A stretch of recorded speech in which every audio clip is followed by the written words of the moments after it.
Now, welcome to another edition of News from Naboo with Thor's Lightning Takes. And fear not, there will be no spoilers for either The Mandalorian or The Bad Batch in this video. So let's get right to the news. All right, so we're going to go into the age-old question. At least I think it's age-old now. Mandalorian is heading towards the sequels. And we feel like this is like a tunnel, like a dark tunnel that Well, we're heading towards. Not everybody the feels sequels. that way, yes. Not everyone hates the sequels, and there are those who would like to see them sort of redeemed, if that makes sense. It's hard to redeem at this point. I personally, I don't disagree that the sequels are a dark tunnel, but... And now we've got something that came out. There was an interview. Jon Favreau kind of confirms that The Mandalorian will match up to the sequel trilogy, but he's also, at the same time, claiming that we, the viewers, influence a lot of the continuity decisions. Such a weird thing to say. Yeah. He talks about how we're getting a little closer in time frame because the show has been running within the time frame a little bit. Going years, apparently, even though it doesn't feel like it. 20 years now. Well, I mean, apparently it's been like 3 or 4 years. The Mandalorian's been, runtime in universe, that is. I can see it passing some little time here and there because Sure. things happen that you're like, that probably would have taken some time, right? Yeah, like Navarro, like being rebuilt. I'm sure that would take more than Even him couple months. building his ship should have taken more than a day. Well, I mean, Pally is very good. Okay, and how about when he and I'm kidding, Creel that's fixed just- the Razor Crest? A couple hours. I'm kidding. Yes. Both those events should have taken quite a bit of time. Right. So we do know time has passed, even though it doesn't always feel like time has passed. Favreau has said that it's closer. It's coming. He also says it's interesting because you know what comes before, and then in our time period, there's also been extended universe fiction. There's characters that have been slowly introduced in Star Wars Rebels, like Thrawn. So there's a lot of stuff that's in canon, like canon proper, but I think there are different tiers of things. So There were different tiers back in the EU there day. always were. There were many different tiers. It was very complex, let's say. Yeah, he says we look to the fans' reaction to see what they embrace too. It's not a science. There's definitely a conversation that's going on. So does that mean they are kind of discussing what to do with the sequels? I mean, that's kind of what it implies, right? Yes. I mean, there's really not much else established in this time period that it would be like, well, what do the fans want to become? I mean, yes, the EU, tons and tons of stuff. So he could be referring to what they shouldn't bring in from that. I think he puts it in a way that he looks at the big major road marks in the story that you cannot inexorably move. And you have to work within or around them. Yes, the big ones, they kind of work around or steamroll over some of the smaller ones. Absolutely. We've seen that. Or change them or alter them. I mean, Cobb Vanth is an example of a character from the books whose story doesn't 100% line up with what we see in The Mandalorian. Absolutely. He says, and then also what happens after the sequel trilogy, because the sequel trilogy only takes place over the course of a few years.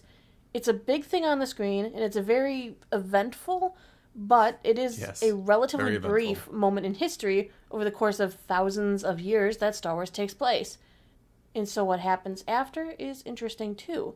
And I know there's some discussion exploring going on about what happens after it, he added. So what could that mean too?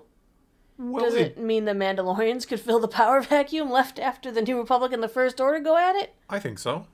I mean, That would there be is really interesting. Yeah, well, he's not wrong. Like, in the grand scheme of things, it is a small time period. It's a huge event, but a small time period, and doesn't necessarily have to impact anything going on in The Mandalorian or vice versa. Right. But it's not going to retcon it. No, I don't. I think what he's basically saying is, like, the sequels happened. They are an important event in the grand scheme of things and the huge scope and scale of the universe. But they're not necessarily something that the Mandalorian has to worry about or that is going to, like, connect to it. I mean, I know a lot of people are reporting that they're saying he's going to say it matches up, it's going to match up, and just because it matches up and it doesn't conflict with it doesn't mean it's going to be like, and let's explore what Din was doing when... Well, yeah, exactly. We don't need, like, the moment that Din meets, an old Din Djarin meets Rey and, between episodes 8 and 9 and they have a big adventure. When she goes to the Mandalorians for help. Yeah, exactly. It doesn't... I guess he's saying it's, it's canon, right? It happened, but that doesn't mean, like, our story is going to relate directly to it. Now, we do have the whole Imperial Remnant, which seems like it inevitably has to link up to some degree to the First Order, right? Yeah, I agree. But do we need to see that in The Mandalorian? Is that what The Mandalorian is going to be about? Maybe, maybe not. What's interesting is Dave Filoni has weighed in on this same topic when they're asking, are we going to see the Mandalorian and sequel trilogies cross over? He says, that's a great question, and we talk about many different things.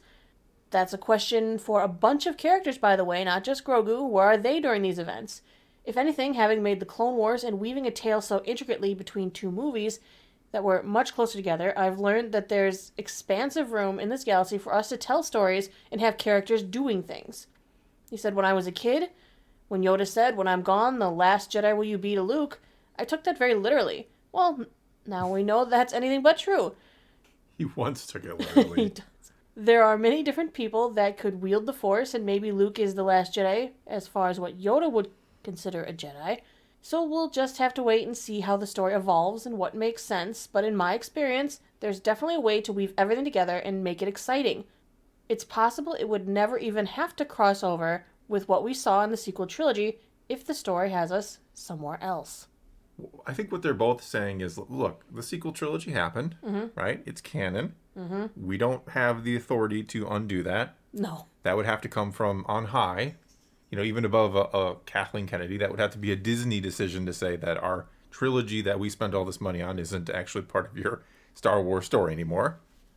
But what they're saying is we don't necessarily have to explore it.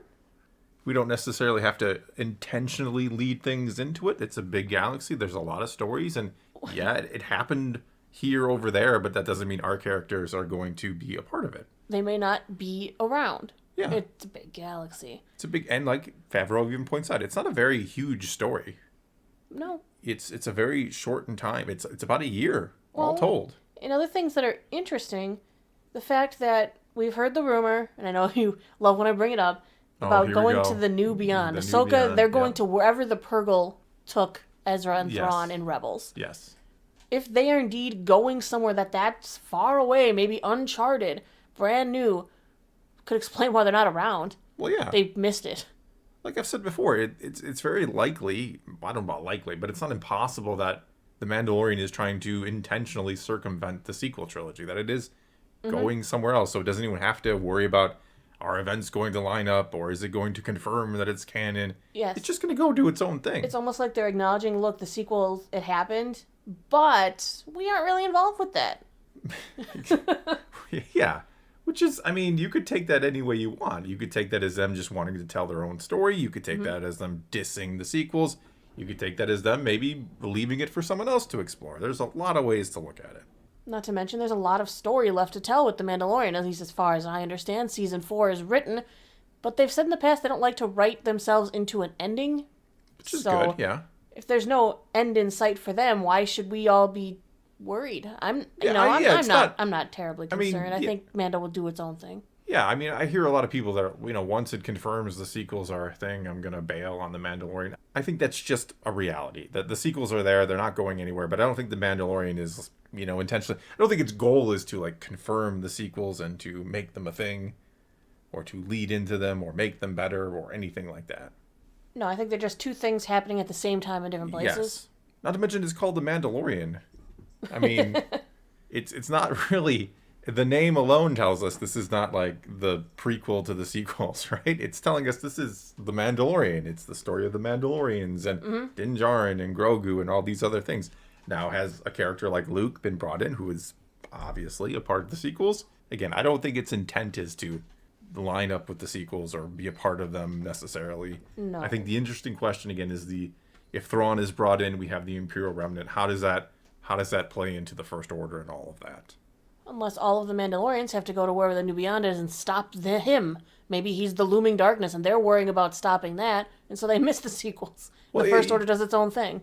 Yeah, you may be right. It could be that Thrawn is not a part of the Imperial Remnant at all. That's kind of been dealt with, even though we have these other hints going on with something is going on out there, and which we assume is the Imperials. He's looking for the Imperials. We talked about Captain Teva and all that.